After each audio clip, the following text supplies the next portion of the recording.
আসসালামু আলাইকুম।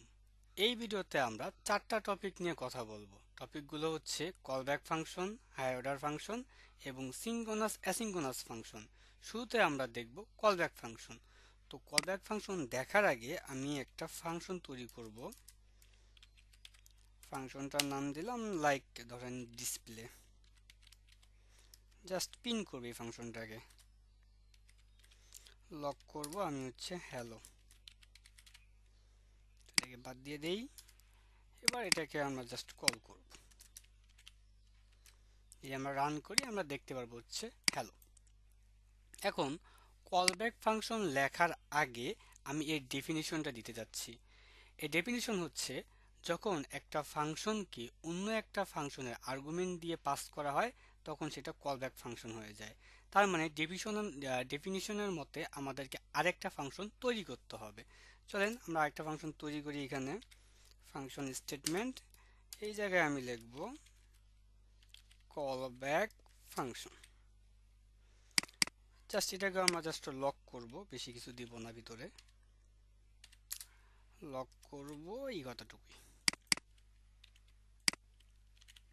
এখন ডেফিনিশনের মধ্যে কি ছিল যে একটা ফাংশনকে অন্য একটা ফাংশনে আর্গুমেন্ট আকারে পাস করতে হবে। তার মানে আমার দুইটা ফাংশন আছে, আমি এখন চাচ্ছি এই ফাংশনটাকে আমি এইটাকে যখন রান করব, মানে এই যে ফাংশনটা আমি তৈরি করে রাখছি এই ফাংশনকে যখন আমি রান করব তখন এর আর্গুমেন্টের মধ্যে একে দিয়ে দিব।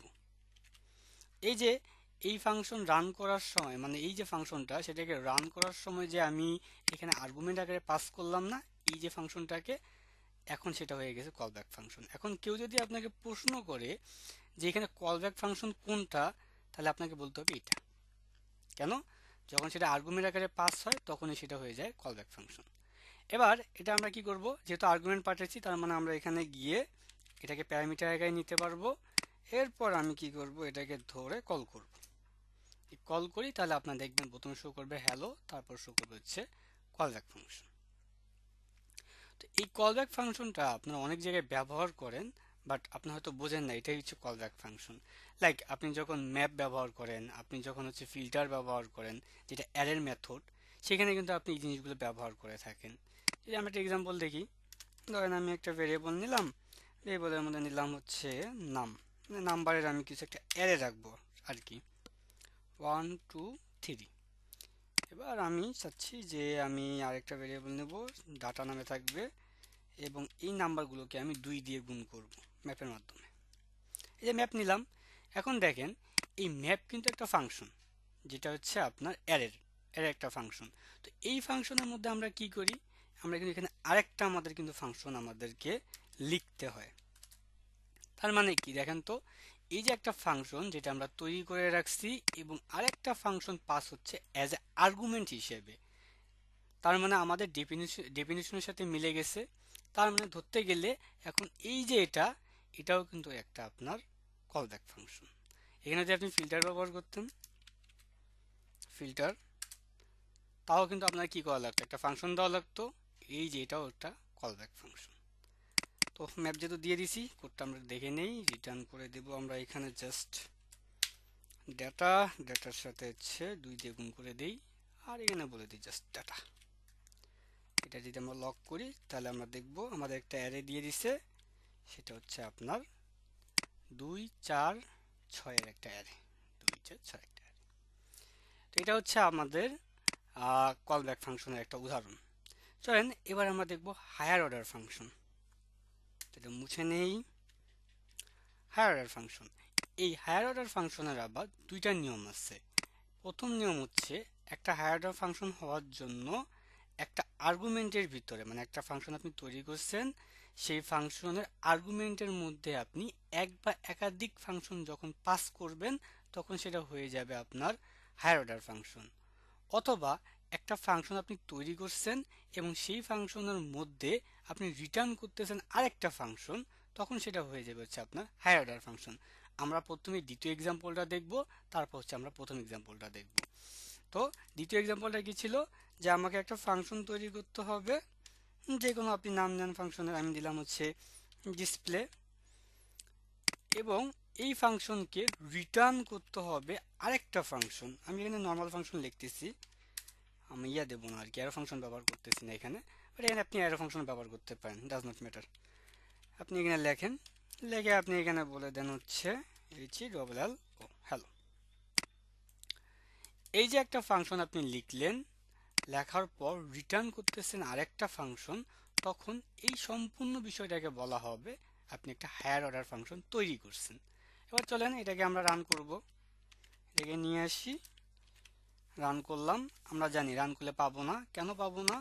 আমরা যখন এটাকে রান করব তখন আমরা একটা ফাংশনের বডি পাবো। যদি আমরা একটু কনসোল করি এটাকে, তাহলে আপনি দেখতে পারবেন যে আমরা কি পাচ্ছি, একটা বডি পাচ্ছি। তো আমরা জানি আমাকে কি করতে হবে, বডিটাকে রান করতে হবে। রান করতে হবে। যদি আমরা রান করি তাহলে এই যে দেখেন আমাদেরকে হ্যালো দিয়ে দিচ্ছে। তার মানে আমরা কি দেখলাম, যে হায়ার অর্ডার ফাংশনের দ্বিতীয় রুলসটা দেখলাম, যে একটা ফাংশন থাকতে হবে এবং সেই ফাংশনকে আরেকটা ফাংশন রিটার্ন করতে হবে, তখনই সেটা হয়ে যাবে আমাদের হায়ার অর্ডার ফাংশন। এবার আমরা দেখব হচ্ছে আপনার প্রথম যে এক্সাম্পলটা, সেটা যে একটা ফাংশন থাকবে এবং সেই ফাংশন আরেকটা ফাংশনকে আর্গুমেন্ট আকারে নেবে। চলেন সেটাও আমরা দেখি। তো সেটা দেখার জন্য আমার এখানে লাগবে না ডিসপ্লে, এটা আমার লাগবে না, আমি জাস্ট এখানে লক করব, লক করে জাস্ট এখানে বলে দেব হ্যালো, এবং আমাদের আরেকটা ফাংশন লাগবে। আপনি ধরতেই পারেন যে মানে এক্সাম্পল যেটা প্রথমটা ছিল আমাদের হায়ার অর্ডার ফাংশনের, সেটার সাথে কিন্তু আমাদের কলব্যাক যে ফাংশন আছে অনেকটাই মিল আছে। তো চলেন আমরা লিখি, ফাংশন লিখি, ফাংশন স্টেটমেন্ট, এইখানে আমরা লিখব হচ্ছে কলব্যাক, কলব্যাক ফাংশন। আগে এক্সাম্পলটার মধ্যে আমরা চলে যাচ্ছি আর কি। এবার আমরা এখানে জাস্ট লিখব লগ, লগের মধ্যে এটা নিয়ে আসি। প্রথম এক্সাম্পলটা কি ছিল, যে একটা ফাংশন থাকবে, যে আমরা একটা ফাংশন তৈরি করে রাখছি উপরে এবং সেটাকে কল করতেছি, এবং এই ফাংশনের মধ্যে যখন আপনি আরেকটা ফাংশনকে অ্যাজ আর্গুমেন্ট আকারে পাস করতেছেন, তখন এই ফাংশনটা হয়ে যাবে আপনার একটা হায়ার অর্ডার ফাংশন। তাহলে আমরা এটাকে রিসিভ করি, আর এই জায়গাটা এসে আমরা এটাকে জাস্ট রান করব, তার মানে হ্যালো কলব্যাক। তাহলে আপনারা দেখলেন যে হায়ার অর্ডার ফাংশন আর কলব্যাক ফাংশন অনেকটাই সিমিলার। হ্যাঁ, ডেফিনিশনের দিক দিয়ে সিমিলার, বাট পার্থক্য আছে। এই জায়গায় এখন আপনার দুইটা জিনিস আছে, একটা হচ্ছে কলব্যাক ফাংশন, একটা হচ্ছে হায়ার অর্ডার ফাংশন। তাহলে কোনটা কলব্যাক, কোনটা হায়ার অর্ডার ফাংশন? এইখানে এতটুকু হচ্ছে আপনার হায়ার অর্ডার ফাংশন, আর এতটুকু হচ্ছে আপনার কলব্যাক ফাংশন। কারণ কলব্যাক ফাংশনের ডেফিনিশন কি ছিল, যে যখন একটা ফাংশন আর্গুমেন্ট আকারে পাস হবে তখন এতটুকুটা হয়ে যাবে কলব্যাক ফাংশন। এবং হায়ার অর্ডার ফাংশনের প্রথম রুল যেটা ছিল, যে একটা ফাংশন, যেমন লাইক এটা একটা ফাংশন, এই ফাংশন কি করতেছে, এক বা একাধিক ফাংশনকে আর্গুমেন্ট আকারে নেবে। লাইক এখানে আমি যদি আরেকটা ফাংশন তৈরি করি, ধরেন এখানে দিয়ে দিলাম কলব্যাক ফাংশন 2, এই যে একটা ফাংশন আরেকটা ফাংশনকে কি করতেছে, আর্গুমেন্ট আকারে পাস করতেছে। তার মানে কি, একটা ফাংশন দুইটা ফাংশনকে আর্গুমেন্ট আকারে পাস করলো, তখন সেটা হয়ে যাবে হচ্ছে আপনার হায়ার অর্ডার ফাংশন। তার মানে এটা হচ্ছে আপনার হায়ার অর্ডার ফাংশন। এখন ওই ম্যাপ যেটা আমি এক্সাম্পল আপনাকে দেখাইছিলাম কিছুক্ষণ আগে, আরেকবার যাই, লেট কি নিব, নাম, নামের মধ্যে 1 2 3 নিলাম। এবার নেব হচ্ছে টাটা, ডাটার মধ্যে নাম, নামের মধ্যে ম্যাপ। এখন দেখেন এই যে আমাদের ম্যাপ আছে, ম্যাপ কি করতেছে, ম্যাপ কি করতেছে, একটা ফাংশন নিচ্ছে না এইভাবে, অ্যারো ফাংশন। আমাদেরকে অবশ্যই তো লিখতে হয় অ্যারো ফাংশনটুকু, অ্যারো ফাংশন ছাড়া তো আর ম্যাপ ডাইরেক্ট কল করলে কাজ করে না। মানে ডাইরেক্ট ম্যাপ আমরা যদি এভাবে কল করি তাহলে তো সে আর তো কাজ করতে পারবে না। আমরা জানি কি এর ভিতর অবশ্যই আমাদেরকে আরেকটা ফাংশন লিখতে হয়। এই ক্ষেত্রে ম্যাপ, এই ক্ষেত্রে ম্যাপটা হচ্ছে আপনার একটা হায়ার অর্ডার ফাংশন। কারণ আমরা জানি কি, ম্যাপ যেহেতু আমরা কল করতেছি, যেহেতু এটা অ্যারের একটা মেথড, যার কারণে আমরা এটাকে কল করতে পারি, অ্যারের সাথেই কানেক্ট করে কল করতে পারি, তার মানে এর একটা বডি তো অবশ্যই এইভাবে লেখা আছে জাভাস্ক্রিপ্টের কোনো না কোনো একটা জায়গায়। সেই ক্ষেত্রে ম্যাপের এই যে বডিটা সম্পূর্ণটা, সেটা হচ্ছে আপনার একটা হায়ার অর্ডার ফাংশন, যার কারণে আমরা ম্যাপকেও হায়ার অর্ডার ফাংশন বলে থাকি। তার মানে কি হলো, ম্যাপ হচ্ছে একটা হায়ার অর্ডার ফাংশন, এবং ম্যাপ এই যে একটা ফাংশনকে কি করতেছে, এজ এ আর্গুমেন্ট হিসেবে পাস করতেছে, এটা হয়ে গেল আপনার একটা কলব্যাক ফাংশন। তো আমি আশা করি আমি আপনাদেরকে কলব্যাক ফাংশন কি, কিভাবে লিখতে হয়, আর আপনার হায়ার অর্ডার ফাংশন কি, কিভাবে লিখতে হয়, সেটা আমি আপনাদেরকে বুঝাইতে পারছি। চলেন এগুলো যদি আপনারা বুঝে যান, এবার আমরা দেখব হচ্ছে সিঙ্ক্রোনাস এবং অ্যাসিঙ্ক্রোনাস ফাংশন। মূলত জাভাস্ক্রিপ্টে আমরা যে ফাংশনগুলো লিখি সেটার টাইপ হচ্ছে দুইটা, একটা হচ্ছে সিঙ্ক্রোনাস ফাংশন আর একটা হচ্ছে অ্যাসিঙ্ক্রোনাস ফাংশন। যখন আপনি, আমি একটা আগে এক্সাম্পলে আসি, ধরেন এখানে লিখলাম আমি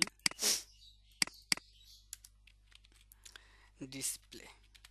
এই যে আপনি একটা ফাংশন তৈরি করলেন না জাভাস্ক্রিপ্টের ভাষায়, এটা হচ্ছে একটা সিঙ্ক্রোনাস ফাংশন। বাট এই সিঙ্ক্রোনাস ফাংশনের একটা প্রবলেম আছে। সে কি করে, আমরা তো জানি যে জাভাস্ক্রিপ্ট হচ্ছে সিঙ্গেল থ্রেড প্রোগ্রামিং ল্যাঙ্গুয়েজ। মানে সে কি করে, আমার যেমন পিসির কনফিগারেশন হচ্ছে কোর i3, তার মানে আমার 3টা কোর আছে। ও কি করবে, আমার একটা কোরকে ব্যবহার করবে এই জিনিসটাকে, এই পুরো প্রোগ্রামটাকে রান করার জন্য, বা এই .js ফাইলটাকে রান করার জন্য। তো যখন আপনি সিঙ্ক্রোনাস কোন একটা ফাংশন লিখবেন, মানে ধরেন এইভাবে একটা ফাংশন আপনি লিখতেছেন, সেই ফাংশনটা সে কি করবে, ব্লক করে রাখবে। ধরেন এই ফাংশনটা রান করতে যদি আপনার 5 সেকেন্ড সময় লাগে, 5 সেকেন্ড সে নিচের কোনো একটা লাইন এক্সিকিউশন করবে না। ধরেন নিচে আপনার আরো 20-25টা লাইন আছে, সে সেগুলো লাইন রান করবে না। চলেন আমরা একটা এক্সাম্পল দেখি, এক্সাম্পল দেখে আমরা বুঝতে পারবেন। তো আমরা আমরা কি করব, একটা লক করব। ধরেন লক দিলাম 1, এবং এটাকে একটু ডুপ্লিকেট করি, এবং এটা হবে হচ্ছে আমার 2, TWO2, আচ্ছা 2 পরে, এবং এর মাঝখানে আমি একটা ফাংশন লিখব, একটা লুপ। মানে আমি একটা ফাংশন এমনভাবে লিখবো যেটা আপনার রান করতে ধরেন যে 2 সেকেন্ড বা 3 সেকেন্ডের মতো একটা সময় লাগবে। আমি একটা বড় একটা লুপ চালাই দেব। তো আমি বললাম লুপ, লুপ দেওয়ার পর এইখানটায় আমি ধরেন আরেকটা লক করব। তো এই লকটাই কপি করে নিয়ে আসি, দিলাম। দেওয়ার পর আমি এখানে বলবো এটা হচ্ছে 3, HREE, 3 বড় অতর করে দিই, 2 বড় অতর করে দিই। হ্যাঁ, ঠিক আছে। এবার এই জায়গায় আমি একটা ফর লুপ লিখব, ফর লুপ নিয়ে আসি, এবং এগুলোকে আমি i দিয়ে রিপ্লেস করে দেব। এবং এই লুপের মধ্যে আমি বিশাল বড় একটা লুপ ধরায় দেব 11টা ডিজিটের, 1 2 3 4 5 6 7 8 9 10 11টা। ওকে, নিলাম। নেওয়ার পর এবার আমি কি করব, এই লুপটাকে কল করব। জাস্ট আমি আপনাকে দেখাবো যে এটা হচ্ছে নিচের কোনো লাইন সে এক্সিকিউশন করবে না। জাস্ট আরেকটা লাগবে, সেটা হচ্ছে আমার 4।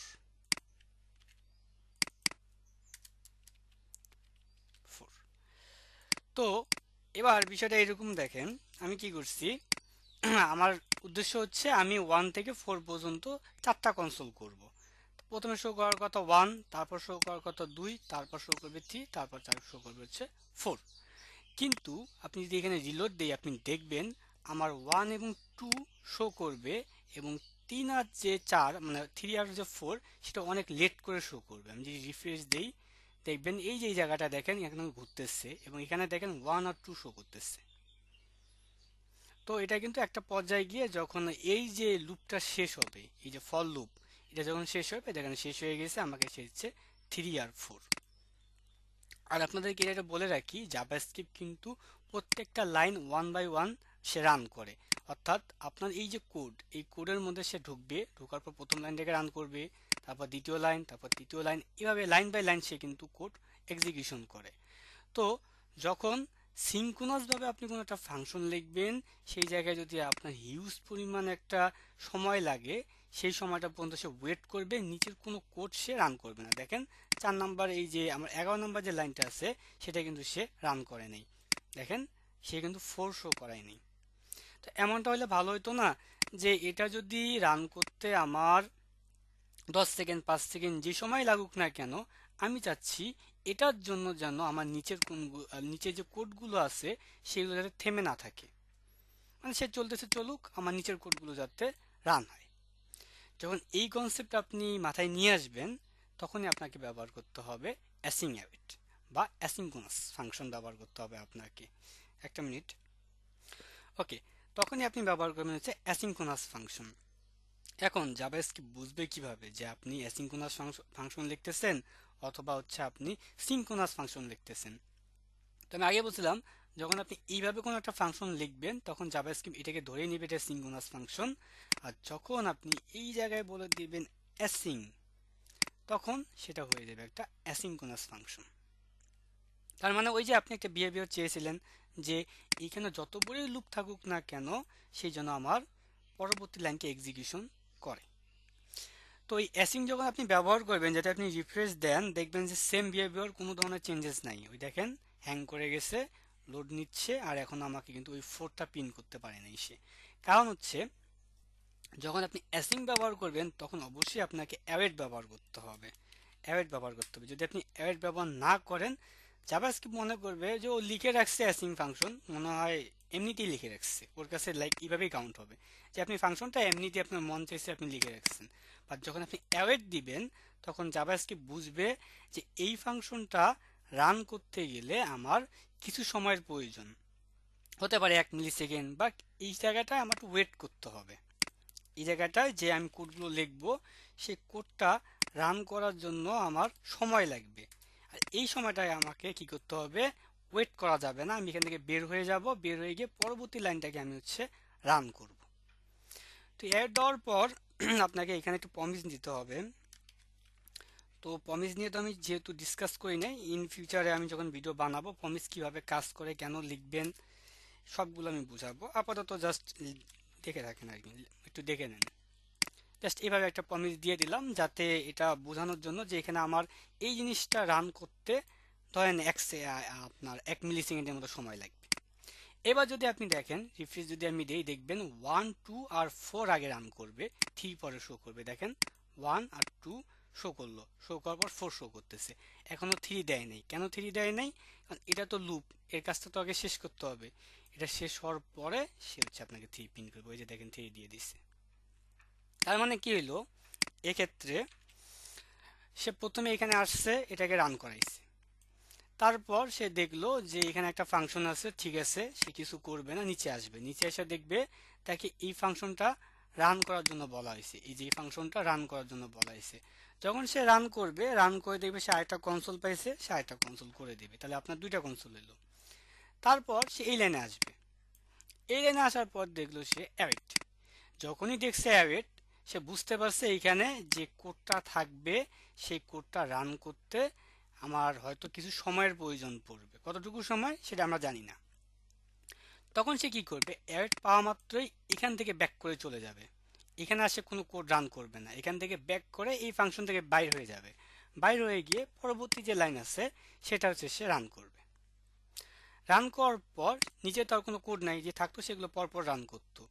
দেন যখনই আপনার এই যে লুপটা বা ধরেন যখনই আপনার এই কাজটা শেষ হইলো, শেষ হওয়ার পরই সে এই আপনার ভিতরে আসবে, ভিতরে এসে আপনার এটা হচ্ছে রান করায় দেবে।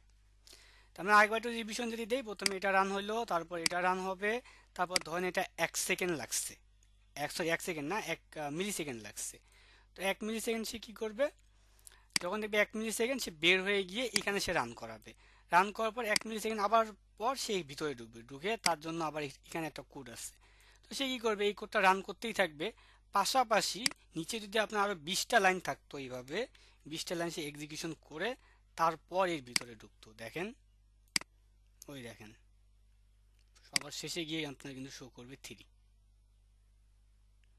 ইনফ্যাক্ট আপনার যদি মনে হয়, হতেই পারে যে আমি এখানে কিছু একটা দেই লাইক হাই, তাহলে দেখবেন হাইটাও শো করতেছে। তো আমি এগুলো দেখার জন্য এগুলো উঠাই দিই। হাইটা দেখার কথা, এই দেখেন হাই আপনাকে দিচ্ছি।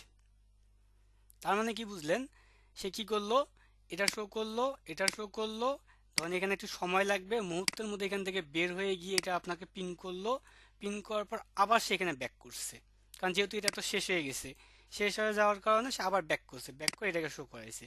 শো করার পর দেখলো এখনো এই জিনিসের কাজ শেষ হয় নাই, যার কারণে সে ওয়েট করতেছে। আর নিচে দিয়ে এর মধ্যে আরো 20টা কোড থাকতো, আপনি যদি এটা দেন দেখবেন 4 শো করতেছে, এই যে 2বার 4 শো করতেছে। তার মানে শুধু এটা পিন করার জন্য এটা শেষ করতে হবে, শেষ করে তারপর সেটাকে পিন করবে। মজা না বিষয়টা, যে একটা ফাংশন থেকে সে 2বার ব্যাক করতেছে, একবার প্রথমবার ব্যাক করলো এখান থেকে, আবার ব্যাক করতেছে এই যে এখান থেকে, 2বার ব্যাক করে ফাংশনটাকে কাজ করাইতেছে। তো এই ছিল আজকের ভিডিও, আশা করি আপনাদের ভালো লাগছে। যদি কোনো ধরনের কোনো কনফিউশন থাকে অবশ্যই কমেন্টে জানাবেন, আমি আপনাদের অ্যান্সার দেব। ধন্যবাদ সবাইকে।